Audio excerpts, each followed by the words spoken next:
Hello students, कैसे हैं आप लोग। आई होप आपकी पढ़ाई घर पे बहुत अच्छी चल रही होगी। इलेक्ट्रोकेमिस्ट्री के आखिरी पार्ट पर बढ़ते हैं, चैप्टर के आखिरी पार्ट की तरफ बढ़ते हैं, जो है इलेक्ट्रोलिटिक कंडक्टेंस। क्या है बच्चों? Electrolytic conductance. तो सबसे पहले ये चीज समझते हैं कि इलेक्ट्रोलिटिक कंडक्टेंस होता क्या है। आप लोगों ने एक टाइप का कंडक्टेंस पढ़ा है पहले, वो भी क्या होता है वो भी बताऊंगा। इस दोनों के बीच में डिफरेंस देख लेते हैं तो कि चीजें धीरे धीरे समझ में आएगी। तो बच्चों, दो टाइप के कंडक्टेंस होता है। एक होता है इलेक्ट्रोलिटिक कंडक्टेंस जो हमारा टॉपिक है, और दूसरा होता है मेटालिक कंडक्टेंस। इसके ऊपर बच्चों डिफरेंस भी आते हैं और बोर्ड में 1 मार्क के आने के क्वेश्चंस आने के चांसेस बहुत ज्यादा हैं। तो आज हम लोग सबसे पहले देखते हैं कि इलेक्ट्रोलिटिक कंडक्टेंस और मेटालिक कंडक्टेंस में डिफरेंस क्या है। अब डिफरेंस जानने से पहले हमें यह देखना पड़ेगा कि इलेक्ट्रोलिटिक कंडक्टेंस होता कब है और मेटालिक कंडक्टेंस होता कब है। जब तक यही नहीं पता होगा ये कब होगा तो हम लोग इसके बीच में डिफरेंस जान नहीं पाएंगे। तो मेटालिक कंडक्टेंस क्या होता है, मान लेते हैं ये एक मेटल का पीस है बच्चों। आपको ये पता होगा कि यहाँ पर मेटल के पीस में बहुत सारे क्या पड़े होते हैं, एटम्स प्रेजेंट होते हैं। तो बच्चों, अगर आप लोगों ने फिजिक्स में 10th में भी पढ़ा होगा ये चीज, और फिजिक्स में आप लोग पढ़ते ही हैं कि मेटल से इलेक्ट्रॉन्स निकलते हैं। मेटल से क्या होते हैं, इलेक्ट्रॉन्स निकलते हैं, और ये इलेक्ट्रॉन्स निकल के इलेक्ट्रॉन्स ट्रैवल करते हैं, और जब इलेक्ट्रॉन्स मूव करते हैं तो वो जो होता है उसको हम लोग क्या बोलते हैं, मेटालिक कंडक्टेंस। मतलब इलेक्ट्रॉन्स के फ्लो की वजह से क्या जनरेट होता है, करंट। तो मेटल के पीस में जब इलेक्ट्रॉन्स निकलते हैं उसकी वजह से जो कंडक्टेंस होता है उसको मेटालिक कंडक्टेंस बोलते हैं। इलेक्ट्रोलिटिक कंडक्टेंस क्या होता है, हम लोग यहां पर बात कर रहे हैं इलेक्ट्रोलिटिक सेटअप के बारे में, कि इलेक्ट्रोलिटिक सॉल्यूशन के बारे में, कि जब एक इलेक्ट्रोलिटिक सेटअप या इलेक्ट्रोलिटिक सॉल्यूशन प्रेजेंट है तो उसकी कंडक्टिविटी या कंडक्टेंस किन किन फैक्टर्स के ऊपर डिपेंड करेगा, और वो कंडक्टेंस है क्या चीज, आज हम लोग वो पढ़ेंगे बच्चों।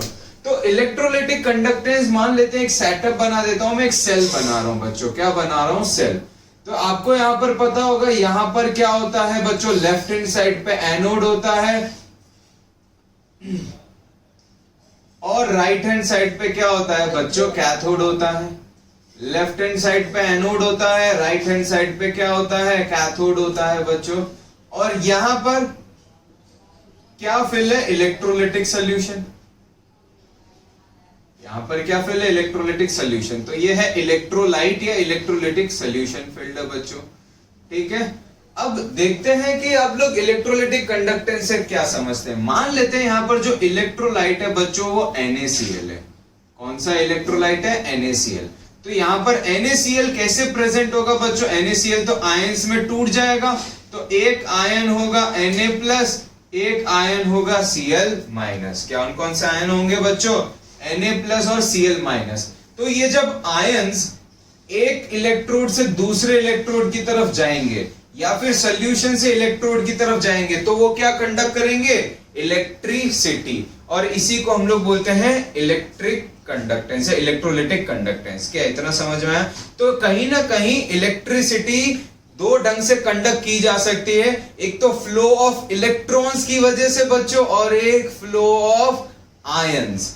केमिस्ट्री में हम लोग आयंस के ऊपर पढ़ेंगे, इलेक्ट्रॉन्स के ऊपर नहीं।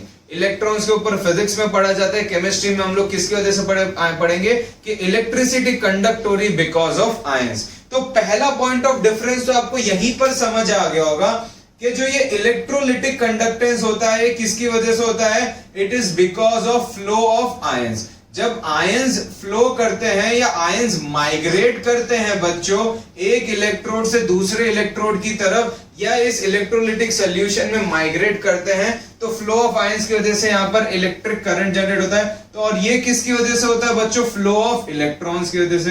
किसकी वजह से, फ्लो ऑफ इलेक्ट्रॉन्स। तो ये सबसे पहला डिफरेंस है कि इलेक्ट्रोलिटिक कंडक्टेंस आयंस की वजह से होता है, मेटालिक कंडक्टेंस इलेक्ट्रॉन्स की वजह से होता है। धीरे धीरे क्लियर हो पा रहा है प्यारे बच्चों, बहुत अच्छे। दूसरा हम लोग पॉइंट ऑफ डिफरेंस देख लेते हैं। यहां पर एक केमिकल रिएक्शन होता है। क्या होता है, एक केमिकल रिएक्शन होता है।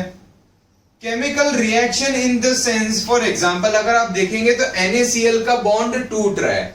NaCl का बॉन्ड टूट रहा है किसमें, Na+ और Cl- में। तो जब भी बॉन्ड का टूटना होता है तो यहाँ पर जो वो है केमिकल रिएक्शन हो रहा है, इसको हम लोग केमिकल चेंज भी बोल सकते हैं। क्या बोलते हैं, केमिकल चेंज। यहाँ पर कोई केमिकल रिएक्शन या केमिकल चेंज नहीं होता है, तो नो केमिकल चेंजेस अकर, यहाँ पर कोई केमिकल चेंज नहीं होता है बच्चों। यहाँ पर सिर्फ इलेक्ट्रॉन मेटल के सरफेस से निकल के जा रहा है, कोई बॉन्ड टूट या बन नहीं रहा है। यहाँ पर तो NaCl जब इलेक्ट्रोलाइटिक सॉल्यूशन में आयंस में टूट जा रहा है, और आयंस में टूटने के बाद Na+ कैथोड पे चला जाता है, Cl- एनोड पे चला जाता है, और प्रोडक्ट भी बना देते, तो वहां पर केमिकल चेंजेस हो रहे हैं। क्या इतना क्लियर हुआ बच्चों? बहुत अच्छा। तीसरे पॉइंट की तरफ बढ़ते हैं बच्चों। तीसरा पॉइंट क्या कहता है यहाँ पर बच्चों, यहाँ पर टेम्परेचर बढ़ाने पर रेजिस्टेंस कम होता है। कैसे होता है मैं आपको अभी बताऊंगा। आप लोगों ने फिजिक्स में तो पढ़ा ही होगा कि जब इलेक्ट्रॉन्स का फ्लो होता है तो मेटेलिक कंडक्टेंस में टेम्परेचर बढ़ाने पर रेजिस्टेंस बढ़ता है। तो पहले मैं ये क्लियर कर लेता हूं कि यहाँ पर टेम्परेचर बढ़ाने पर रेजिस्टेंस क्यों बढ़ता है। अगर आपको ये चीज पता होगा कि यहाँ पर जो रेजिस्टेंस होता है बच्चों, वो किसके ऊपर डिपेंड करता है, रेजिस्टेंस डिपेंड करता है on collision between electrons and atoms. किसके ऊपर डिपेंड करता है, collision between electrons and atoms. ये जो एटम्स हैं इलेक्ट्रॉन के फ्लो को रेजिस्ट करते हैं। तो आपको पता होगा टेम्परेचर बढ़ाएंगे तो इलेक्ट्रॉन्स की स्पीड बढ़ जाएगी, स्पीड बढ़ जाएगी तो कोलिजन्स बहुत ज्यादा होंगे, और कोलिजन ज्यादा होंगे तो यहां पर रेजिस्टेंस क्या हो जाएगा, इंक्रीज हो जाएगा। क्या इतना क्लियर है? टेम्परेचर बढ़ाने पर एनर्जी बढ़ जाएगी, एनर्जी बढ़ जाएगी तो कोलिजन ज्यादा होंगे तो रेजिस्टेंस बढ़ेगा। अब यहां पर देखते हैं बच्चों, यहां पर टेम्परेचर बढ़ाने पर रेजिस्टेंस क्या होता है, कम। आप बोलेंगे सर रेजिस्टेंस कम कैसे होता है, तो रेजिस्टेंस कम समझने के लिए हम लोग चौथा पॉइंट की तरफ बढ़ेंगे कि यहां पर रेजिस्टेंस किस किस के ऊपर डिपेंड करता है। तो बच्चों इलेक्ट्रोलाइटिक सॉल्यूशन में रेजिस्टेंस दो चीजों के ऊपर डिपेंड करता है। पहला होता है सॉल्यूट सॉल्यूट इंटरेक्शन। क्या होता है बच्चों, सॉल्यूट सॉल्यूट इंटरेक्शन। और बच्चों दूसरा होता है solute solvent interaction. Solute solvent interaction हम लोग दोनों को बहुत ही अच्छे से समझने की कोशिश करते हैं। सॉल्यूट सॉल्यूट इंटरेक्शन मतलब जो सॉल्यूट है, फॉर एग्जांपल यहां पर हमारा सॉल्यूट क्या है, इलेक्ट्रोलाइट NaCl है। तो यहां पर सॉल्यूट का एक पार्टिकल होगा Na+ और दूसरा पार्टिकल होगा Cl-। तो Na+ और Cl- के बीच में जब भी कोलिजन होगा तो वो एक दूसरे को रेजिस्ट करेंगे। तो सॉल्यूट सॉल्यूट इंटरेक्शन की वजह से एक टाइप का रेजिस्टेंस ये हुआ। दूसरा होता है सॉल्यूट सॉल्वेंट, सॉरी ये मैंने गलत लिख दिया है, ये होता है सॉल्यूट सॉल्वेंट। मैंने कहा तो सॉल्यूट सॉल्वेंट था, लिख दिया सॉल्वेंट सॉल्वेंट। सॉल्यूट सॉल्वेंट होता है मतलब ये जो सॉल्यूट के आयंस है Na+, मान लेते हैं यहां पर जो सॉल्वेंट है वो वाटर है, एक्वियस है। तो Na+ जब भी वाटर के मॉलिक्यूल्स के साथ कोलाइड करेगा तो वाटर के मॉलिक्यूल्स क्या करेंगे, रेजिस्टेंस देंगे। तो दो टाइप के रेजिस्टेंस दो चीजों की वजह से जनरेट होता है, एक सॉल्यूट सॉल्यूट इंटरेक्शन और एक solute solvent interaction. Solute solute interaction कब होता है, जब सॉल्यूट के दो पार्टिकल्स के बीच में कोलिजन होता है, सॉल्यूट सॉल्वेंट जब सॉल्यूट के पार्टिकल्स का सॉल्वेंट मॉलिक्यूल्स के साथ कोलिजन होता है। यहां पर हम लोगों ने क्या पढ़ा था बच्चों, रेजिस्टेंस किसके ऊपर डिपेंड करता है, इलेक्ट्रॉन्स और एटम्स के बीच में कोलिजन के बीच में। किसके बीच में, इलेक्ट्रॉन्स और एटम्स। जब इलेक्ट्रॉन्स और एटम्स का जो कोलिजन होते हैं उसके ऊपर रेजिस्टेंस डिपेंड करता है। अब बच्चों इसको अच्छे से हम लोग देखने या समझने की कोशिश करते हैं कि टेम्परेचर बढ़ाने पर रेजिस्टेंस कैसे कम हो रहा है। अब ध्यान दीजिए, अगर मैं यहां पर टेम्परेचर बढ़ा देता हूं बच्चों, क्या बढ़ा देता हूं, टेम्परेचर बढ़ा देता हूं, तो दो चीजें होती है। पहला तो इन आयंस जो होते हैं इनको एनर्जी मिल जाती है, तो यहां से यहां ये फास्टली ट्रैवल करेंगे। दूसरी चीज, जो वॉल्यूम ऑफ सॉल्यूशन है, सॉल्वेंट है, वो बढ़ जाता है। क्योंकि वॉल्यूम बढ़ जा रहा है तो कहीं ना कहीं ज्यादा स्पेस मिल रही है आयंस को मूव करने के लिए। हम लोग इसको एक एनालॉजी से समझ सकते हैं कि मैं मान लो मंदिर गया, मंदिर में मैं दो केसेस हैं, एक दिन गया कि बहुत ज्यादा भीड़ थी, एक दिन गया कम भीड़ थी। तो जब ज्यादा भीड़ होगी तो मेरे कोलिजन के चांसेस क्या होंगे, ज्यादा। और एक दिन मैंने क्या किया था कि जो मंदिर का जो एरिया है उसको बोला कि थोड़ा स्प्रेड कर देते ताकि घूम फिर के जाएंगे, तो वहां पर एरिया बढ़ गया, वॉल्यूम बढ़ गया, तो मैं इजीली जा पा रहा हूं और कोलिजन क्या हो रहा है बच्चों, कम हो रहा है। क्या इतना समझ आया, कोलिजन क्या हो रहा है प्यारे बच्चों, कम। तो एक चीज ध्यान रखिएगा, वॉल्यूम बढ़ता है तो मॉलिक्यूल्स या आयंस को मूव करने के लिए जगह ज्यादा मिल जाती है, कोलिजन के चांसेस रिड्यूस हो जाते हैं। तो टेम्परेचर बढ़ाने पर रेजिस्टेंस क्या होता है, कम। पहली चीज इनकी एनर्जी बढ़ रही तो इनके बीच में कोलिशंस बढ़ जाते हैं, बट अगर आप देखोगे तो सॉल्वेंट का वॉल्यूम बढ़ रहा है तो सॉल्यूट इजीली मूव कर पाएगा, तो रेजिस्टेंस क्या हो रहा है, कम हो रहा है। तो ये 4 पॉइंट है, बहुत ही इंपॉर्टेंट है, अच्छे से देख लीजिए। छोटे से छोटा डाउट हो बच्चों मुझे पूछिए, एक बार मैं फिर से ब्रीफ अप कर लेता हूं।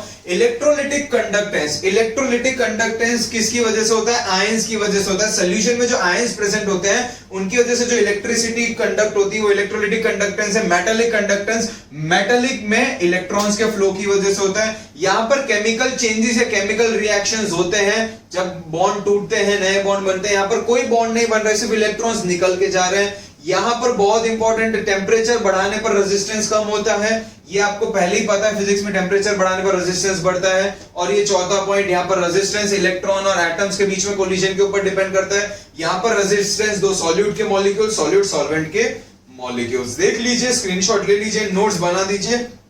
हम लोग हमारे नेक्स्ट टॉपिक की तरफ बढ़ते हैं।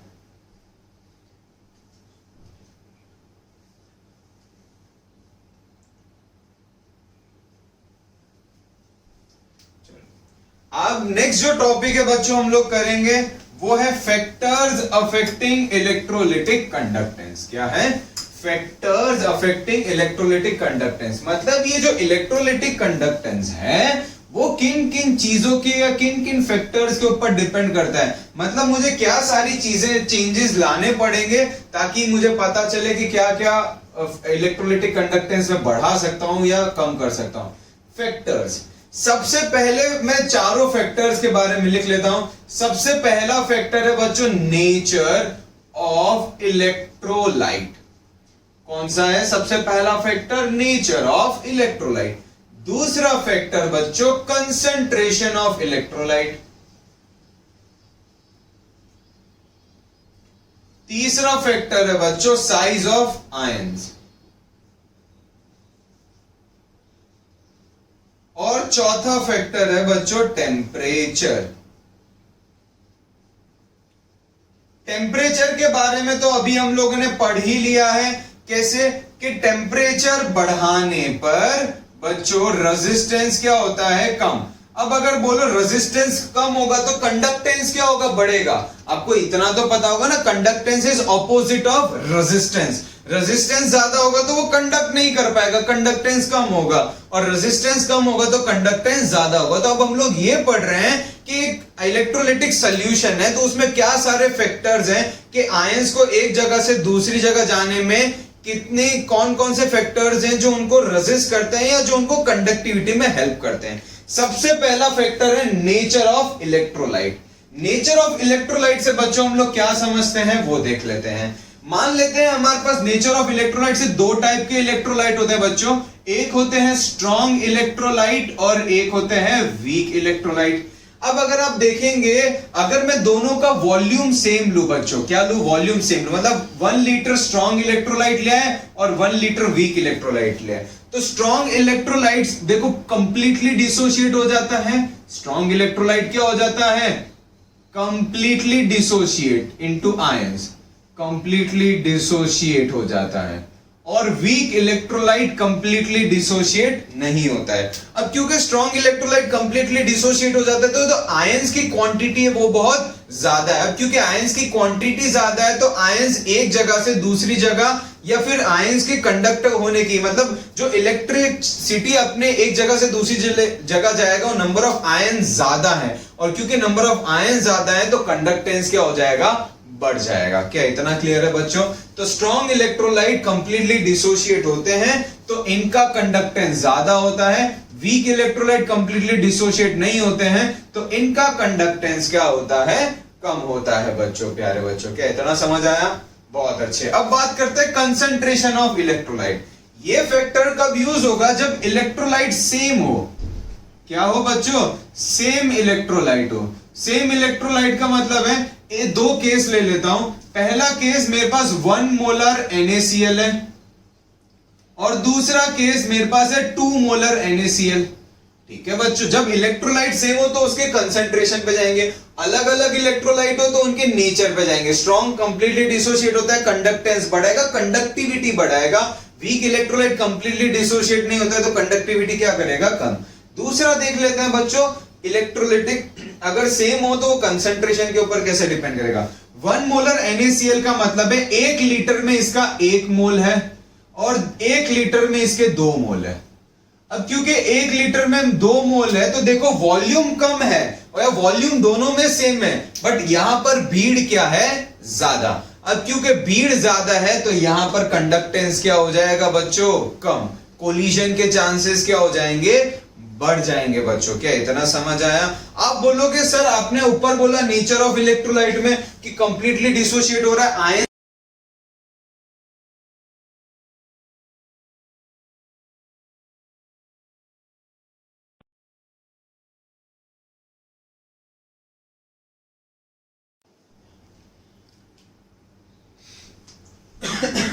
सॉरी बच्चों, थोड़ा सा पानी पी रहा था। चलिए आगे बढ़ते हैं बच्चों। मैंने अभी क्या कहा था आप लोगों से कि अगर मैंने ये कहा है कि ये दोनों थोड़े से एक दूसरे से कॉन्ट्राडिक्टरी टर्म्स है, कभी कॉन्ट्राडिक्टरी नहीं, एक जैसे, ये बच्चे कंफ्यूज हो जाते हैं। यहां पर क्या होता है, स्ट्रॉन्ग इलेक्ट्रोलाइट बच्चों कंप्लीटली डिसोशिएट हो रहा है, तो स्ट्रॉन्ग इलेक्ट्रोलाइट वीक इलेक्ट्रोलाइट में अगर आप देखें तो वीक इलेक्ट्रोलाइट डिसोशिएट नहीं होता, उसके मॉलिक्यूल्स क्या होंगे, बड़े बड़े। जैसे अगर मेरे पास वीक इलेक्ट्रोलाइट मान लेते हैं एसिटिक एसिड है, अब अगर ये कंप्लीटली डिसोशिएट नहीं हो रहा है तो इसके मॉलिक्यूल्स क्या होंगे, बड़े होंगे।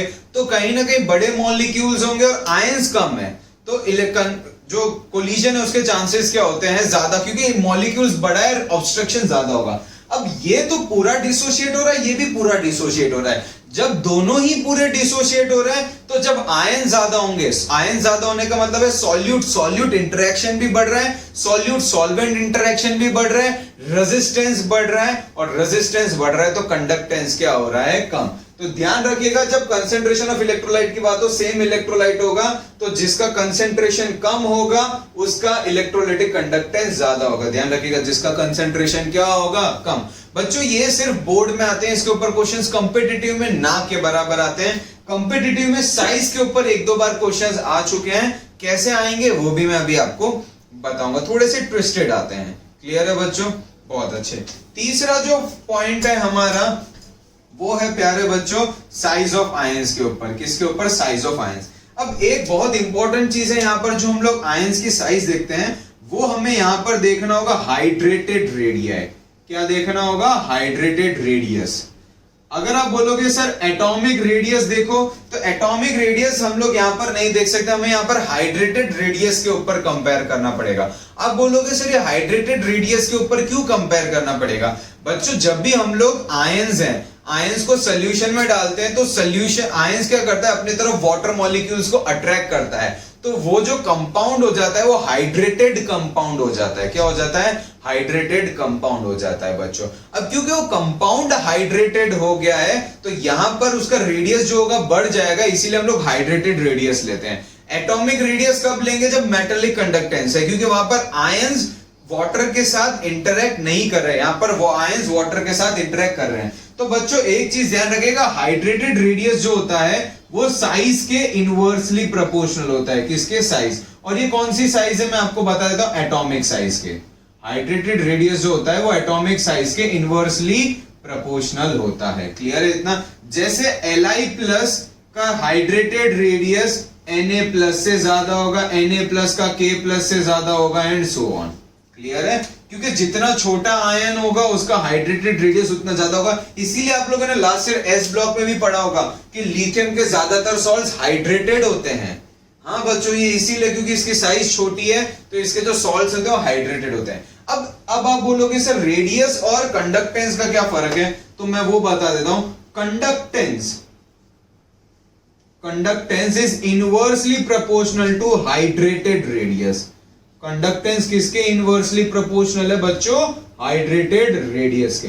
अब आप बोलोगे सर हाइड्रेटेड रेडियस के कंडक्टेंस कैसे इनवर्सली प्रोपोर्शनल है? सीधी सी बात है, 2 आदमी, एक मोटा है एक पतला है। जो पतला आदमी वो इजीली गली से निकल जाएगा बच्चों, और जो मोटा आदमी वो कोलिजन ज्यादा क्रिएट करेगा क्योंकि उसकी साइज ज्यादा है, तो दूसरे पार्टिकल्स के साथ कोलाइड ज्यादा होगा। तो यहां पर हम लोग जिसका हाइड्रेटेड रेडियस ज्यादा होगा उसका कंडक्टेंस क्या होगा, कम, और जिसका हाइड्रेटेड रेडियस कम होगा उसका कंडक्टेंस क्या होगा, ज्यादा। और मैं फिर रिपीट कर देता हूं, यहां पर हाइड्रेटेड रेडियस लेंगे हम लोग। कौन से रेडियस लेंगे, हाइड्रेटेड रेडियस लेंगे, एटॉमिक रेडियस नहीं लेंगे। कैटायंस के लिए हाइड्रेटेड रेडियस लेंगे। क्या इतना क्लियर है बच्चों? जिसकी साइज ज्यादा उसका कंडक्टेंस कम, जिसकी साइज कम उसका कंडक्टेंस ज्यादा। तो बच्चों ये है हमारे 4 फैक्टर। टेम्परेचर के बारे में तो मैंने आपको बता दिया, टेम्परेचर बढ़ाएंगे रेजिस्टेंस कम होगा, रेजिस्टेंस कम होगा तो प्यारे बच्चों कंडक्टेंस क्या होगा? बढ़ेगा। कंडक्टेंस क्या होगा? बढ़ेगा। अगर रेजिस्टेंस कम होगा तो कंडक्टेंस बढ़ेगा। तो ये 4 फैक्टर है, मैं इसको जल्दी से ब्रीफ अप कर लेता हूं। नेचर ऑफ इलेक्ट्रोलाइट में हम लोग देखेंगे स्ट्रॉन्ग या वीक। स्ट्रॉन्ग इलेक्ट्रोलाइट का कंडक्टेंस ज्यादा होगा, वीक का कम होगा। दूसरा है कंसंट्रेशन ऑफ इलेक्ट्रोलाइट। ये कब यूज करेंगे? जब इलेक्ट्रोलाइट सेम हो। जब सेम इलेक्ट्रोलाइट होगा तो एक मान लेते हैं 1 मोलर NaCl है, 2 मोलर NaCl है। जिसकी मोलारिटी ज्यादा है, जिसका कंसंट्रेशन ज्यादा, उसका कंडक्टेंस कम। कंडक्टेंस का मोलारिटी और कंडक्टेंस एक दूसरे के इनवर्सली प्रोपोर्शनल है। तीसरा है साइज ऑफ आयंस। क्या है बच्चों? Size of ions. अगर आयंस का हाइड्रेटेड रेडियस ज्यादा होगा तो कहीं ना कहीं उसका कंडक्टेंस क्या होगा? कम, क्योंकि बल्कियर आयन इजीली मूव नहीं कर पाएगा। और अगर कहीं ना कहीं साइज कम होगा तो हाइड्रेटेड रेडियस साइज कम होगा तो कंडक्टेंस क्या होगा? ज्यादा। क्लियर है इतना बच्चों? और एक चीज भूलिएगा मत, हाइड्रेटेड रेडियस कैटायन का उसके एटॉमिक साइज के इनवर्सली प्रोपोर्शनल होता है। तो इस पूरे को आप लोग अच्छे से नोट कर लीजिए प्यारे बच्चों। मैं टाइम दे रहा हूं, स्क्रीनशॉट ले लो, नोट्स बना लो अच्छे से।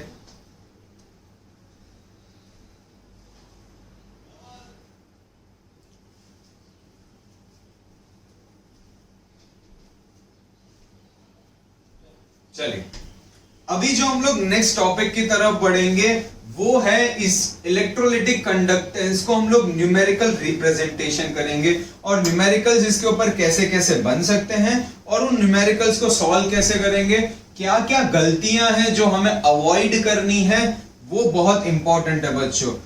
क्योंकि बच्चों बहुत बच्चे हैं ऐसे जो गलतियां कर देते हैं छोटी छोटी। तो यहां पर मैं जो नेक्स्ट टॉपिक लिख रहा हूं वो लिख रहा हूं कंडक्टेंस। ये इलेक्ट्रोलिटिक कंडक्टेंस ही है, ठीक है। अब हम लोग इसका न्यूमेरिकल फॉर्मूला देख लेते हैं। अभी तक हम लोगों ने कंडक्टेंस को सिर्फ कैसे समझा था? थ्योरेटिकली कि कंडक्टेंस होता क्या है। तो अब हम लोग एक काम करते हैं, पूरा वो इलेक्ट्रोलिटिक सेटअप बना ही देते हैं तो शायद चीजें और अच्छे से समझ में आएगी। तो ये एक इलेक्ट्रोड है, ये दूसरा इलेक्ट्रोड है, ये मैंने इन दोनों को ज्वाइन कर दिया वायर के थ्रू। तो बच्चों सबसे पहली चीज ये जो होगा उसको हम लोग बोलते हैं लेंथ, ठीक है। डिस्टेंस, दो इलेक्ट्रोड के बीच का जो डिस्टेंस है वो हो जाएगी यहां पर लेंथ।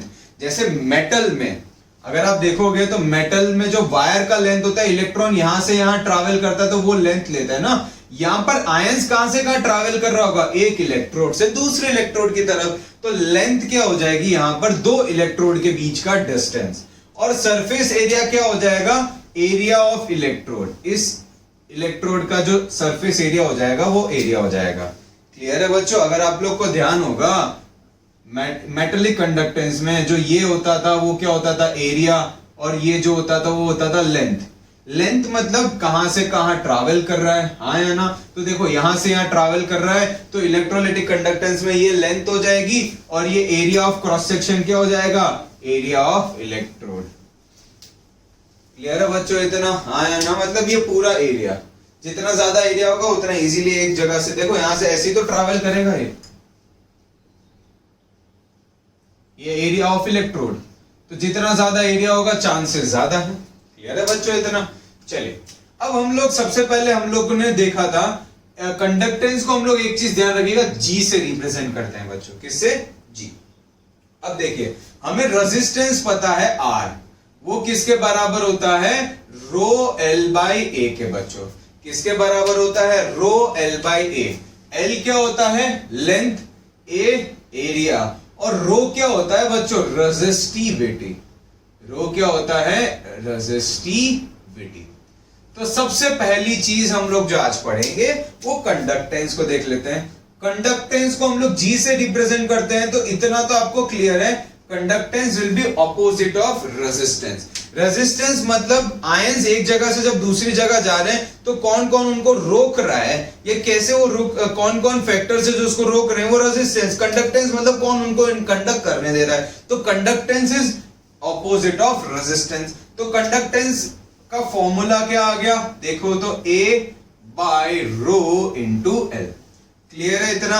अब कंडक्टेंस का यूनिट देख लेते हैं। तो कंडक्टेंस का जो एसआई यूनिट है बच्चों, उसको बोला जाता है सीमेंस। क्या बोला जाता है? सीमेंस। ठीक है बच्चों, एक यूनिट और है ओम इनवर्स, क्योंकि रेजिस्टेंस का जो यूनिट है बच्चों वो ओम होता है ना, रेजिस्टेंस का जो यूनिट है ओम, तो कंडक्टेंस का क्या हो गया? Ohm inverse. सीमेंस को कैपिटल एस से लिखा जाएगा। एक और होता है ओम इनवर्स, को आप लोग ऐसे भी लिख सकते हो, OHM इनवर्स, या फिर मोह भी बोल देते हैं, ये उल्टा इनवर्स मोह। ठीक है बच्चों, तो ये 3 यूनिट्स हैं जो हम लोग कंडक्टेंस के लिए यूज करेंगे। तो कंडक्टेंस क्या है वो क्लियर हो गया प्यारे बच्चों। कंडक्टेंस क्या होता है? Opposite of resistance. ठीक है, इनवर्स ऑफ रेजिस्टेंस। लेंथ क्या होगी वो समझ में आ गया। दो इलेक्ट्रोड के बीच का जो लेंथ, एरिया ऑफ कैथोड या एनोड, इलेक्ट्रोड का एरिया। ठीक है बच्चों, तो ये चीज देख ली। चलिए अब हम लोग आगे बढ़ते हैं नेक्स्ट डेफिनेशन की तरफ। तो पहला डेफिनेशन हो गई कंडक्टेंस। अब दूसरी जो डेफिनेशन होगी वो हम लोग पढ़ेंगे, वो होगी कंडक्टिविटी। क्या है बच्चों? कंडक्टिविटी। इस कंडक्टिविटी को K से रिप्रेजेंट किया जाता है, इसका नाम भी दिया गया कप्पा। इस K को क्या बोलते हैं? कंडक्टिविटी को कप्पा। कप्पा से डिराइव्ड है कंडक्टिविटी, कप्पा। और एक और नाम है इसका स्पेसिफिक कंडक्टेंस भी बोलते हैं इसको। क्या बोलते हैं बच्चों? Specific conductance. जैसे स्पेसिफिक रेजिस्टेंस रेजिस्टिविटी होता है, उसी ढंग से स्पेसिफिक कंडक्टेंस कंडक्टिविटी होता है। और ये कंडक्टिविटी हो जाएगा इनवर्स ऑफ रेजिस्टिविटी के। कंडक्टिविटी किसके इनवर्स हो जाएगा? रेजिस्टिविटी के। जैसे कंडक्टेंस होता है इनवर्स ऑफ रेजिस्टेंस, कंडक्टिविटी हो जाएगा इनवर्स ऑफ रेजिस्टिविटी। ठीक है बच्चों, तो अब देख लेते हैं इनवर्स ऑफ रेजिस्टिविटी है, कैसे कैसे ये चीजों को अफेक्ट करेगा वो देख लेते हैं। अब देखिए यहां पर कंडक्टेंस जो होता है हमारा G, वो क्या होता है? A/ρ × L। ठीक है, अब देखो बच्चों यहां पर इसको मैं ऐसा भी लिख सकता हूं 1/ρ × A/L। तो ये 1/ρ क्या हो गया? K, है ना बच्चों? 1/ρ क्या हो गया? K। तो G का फॉर्मूला क्या हो गया? K × A/L। तो K का फॉर्मूला क्या हो गया? K का फॉर्मूला क्या हो गया? L × G/A। और ये G यहां पर क्या है बच्चों? G क्या है यहां पर? कंडक्टेंस। G क्या है? कंडक्टेंस। ठीक है बच्चों, चलो इसके यूनिट देख लेते हैं बच्चों। क्या देख लेते हैं? यूनिट्स। इसका यूनिट क्या होगा? G का तो क्या होता है? सीमेंस। G का क्या होता है? सीमेंस। तो ये क्या हो जाएगा? Into metre metre square. तो सीमेंस मीटर इनवर्स। मैं मल्टीप्लिकेशन का साइन हटा देता हूं। Siemens metre inverse. समझ आया बच्चों? 1/रेजिस्टिविटी होगा, 1/रेजिस्टिविटी को मैंने K लिख दिया इंटू A/L। तो K क्या हो जाएगा? G into L/A। क्लियर हुआ बच्चों? क्या हो जाएगा? G into L/A। ठीक है बच्चों, आया ना? तो ये देख लीजिए S, इसके लिए S मीटर/मीटर स्क्वायर। एक और नई चीज जो हम लोग देखते हैं, तीसरा डेफिनेशन है वो है सेल कांस्टेंट। क्या है? Cell constant. सेल मतलब जो हम लोग सेल यूज करते हैं, गैल्वेनिक सेल या इलेक्ट्रोलाइटिक सेल, तो उसका सेल कांस्टेंट की बात कर रहे हैं। इस सेल कांस्टेंट को बच्चों G स्टार से रिप्रेजेंट किया जाता है। किससे? G स्टार से बच्चों। और ये G स्टार किसके बराबर होता है? L/A। ये डिफाइंड है, ये किसी भी सेल के लिए कांस्टेंट वैल्यू है, इसीलिए इसको नाम दिया गया सेल कांस्टेंट। ये किसी भी सेल के लिए कांस्टेंट वैल्यू है कि लेंथ अपॉन एरिया का रेशियो कांस्टेंट है, तो उसको G स्टार से डिनोट किया गया है जैसे सेल कांस्टेंट। अब देखो ये G स्टार और G और K के बीच में क्या क्या रिलेशन हो जाएगा वो अब हम लोग देख लेते हैं बच्चों। ठीक है, तो यहां पर देखो K का फॉर्मूला क्या आया हमारे लिए? L × G/A। और L/A क्या होता है? G star. तो K किसके बराबर हो गया? G × G स्टार के। K किसके बराबर हो गया? G × G star. समझ आया बच्चों? ये देखो ये G स्टार हो गया। ठीक है प्यारे बच्चों, ये क्या हो गया जी स्टार। ध्यान रखिएगा एक सेल के लिए सिर्फ सेल कांस्टेंट की वैल्यू ही कांस्टेंट रहती है, बाकी सब चेंज हो सकते हैं, जैसे resistance, resistivity, conductance, conductivity, temperature, concentration, कुछ भी चेंज हो गया। तो इसको अच्छे से देख लीजिए, लिख लीजिए, 2 मिनट का टाइम दे रहा हूं, उसके बाद हम लोग हमारे नेक्स्ट टॉपिक की तरफ बढ़ते हैं।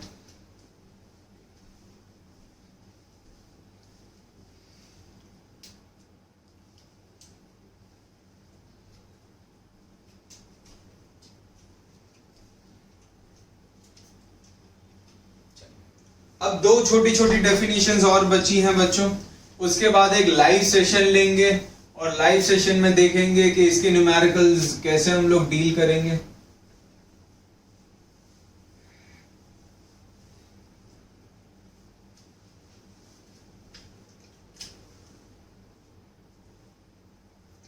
चलिए प्यारे बच्चों, नेक्स्ट टॉपिक देख लेते हैं हम लोग यहां पर। नेक्स्ट टॉपिक है हमारा मोलर कंडक्टिविटी। मोलर कंडक्टिविटी,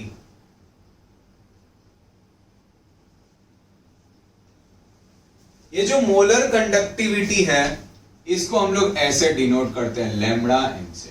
कैसे? Lambda M. मोलर कंडक्टिविटी क्या होती है?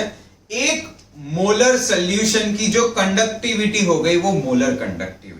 क्लियर है बच्चों? एक मोलर सॉल्यूशन की जो कंडक्टिविटी हो गई वो क्या हो गई? Molar conductivity.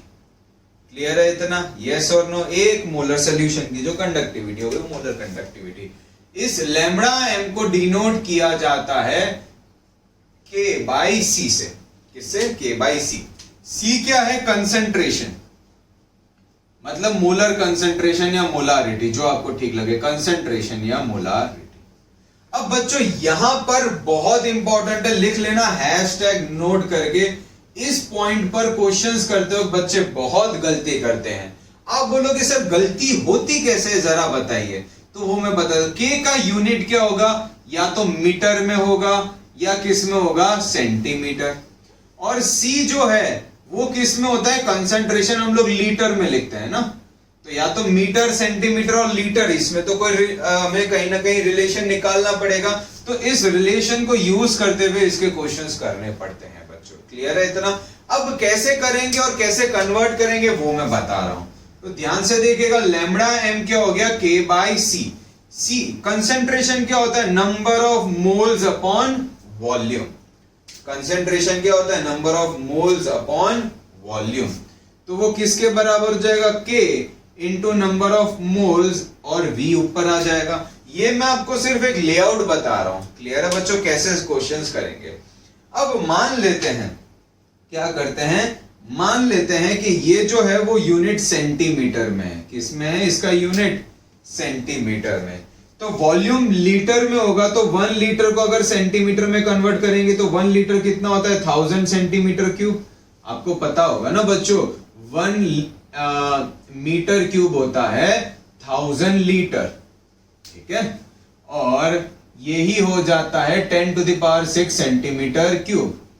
1 लीटर हो जाता है 10 टू द पावर 3 या 1000 सेंटीमीटर क्यूब, क्योंकि और ये 1000 ml भी होता है। और आपको ये पता भी होगा बच्चों कि 1 ml 1 सेंटीमीटर क्यूब के बराबर होता है। तो 1 लीटर 1000 सेंटीमीटर क्यूब हो जाएगा। अब देखो 1 लीटर 1000 सेंटीमीटर क्यूब हो जाएगा, तो इसको हम लोग किससे मल्टीप्लाई कर देंगे? यहाँ पे 1000 में, जब इसका यूनिट किस में होगा? सेंटीमीटर में। तो इसका इनडायरेक्टली फॉर्मूला क्या आ जाएगा? मैं डायरेक्टली एक आपको फॉर्मूला ही दे दे रहा हूं, 1000 इंटू के बाई सी। ठीक है? ये कब यूज करेंगे? जब के का यूनिट किस में होगा? सेंटीमीटर में। किस में? सेंटीमीटर। समझ आ गया? बहुत अच्छे।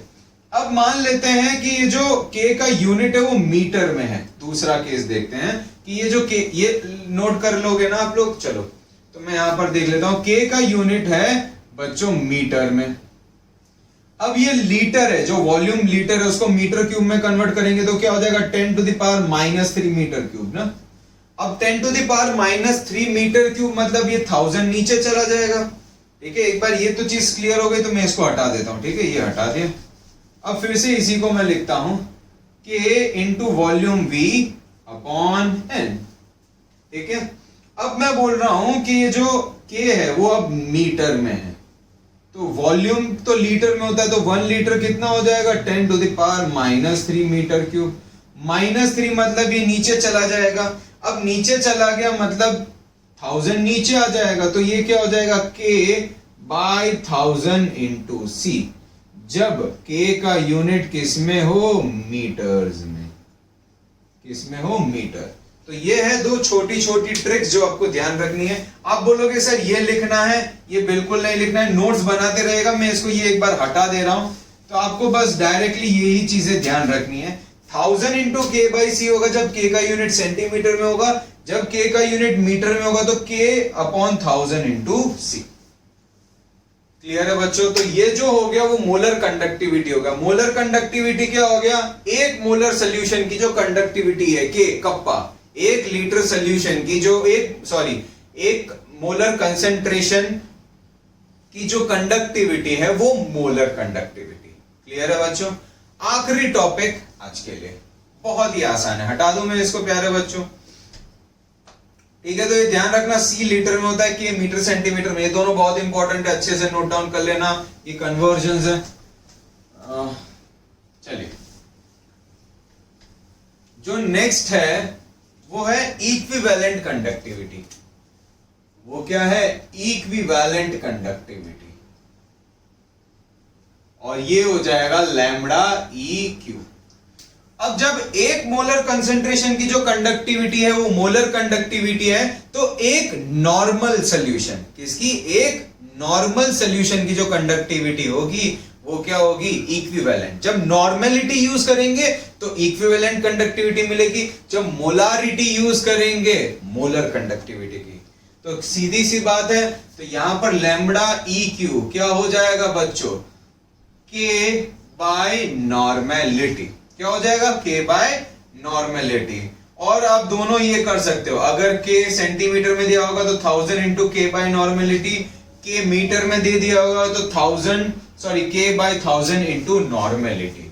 तो बस यहां पर मोलारिटी की जगह क्या लेना है, नॉर्मेलिटी लेना है, ठीक है बच्चों, क्या लेना है, नॉर्मेलिटी। तो नॉर्मेलिटी लेंगे तो आपको जो कंडक्टिविटी मिलेगी वो क्या मिलेगी, इक्विवेलेंट कंडक्टिविटी मिलेगी। क्या इतना क्लियर हो बच्चों? Thank you, this is all for today. आज के लिए इतना ही बच्चों। नेक्स्ट टॉपिक हमारा, नेक्स्ट क्लास आखिरी क्लास होगी, नेक्स्ट क्लास के बाद चैप्टर वाइंड अप हो जाएगा। जल्दी एक लाइव सेशन रखेंगे न्यूमेरिकल्स करने के लिए। Thank you.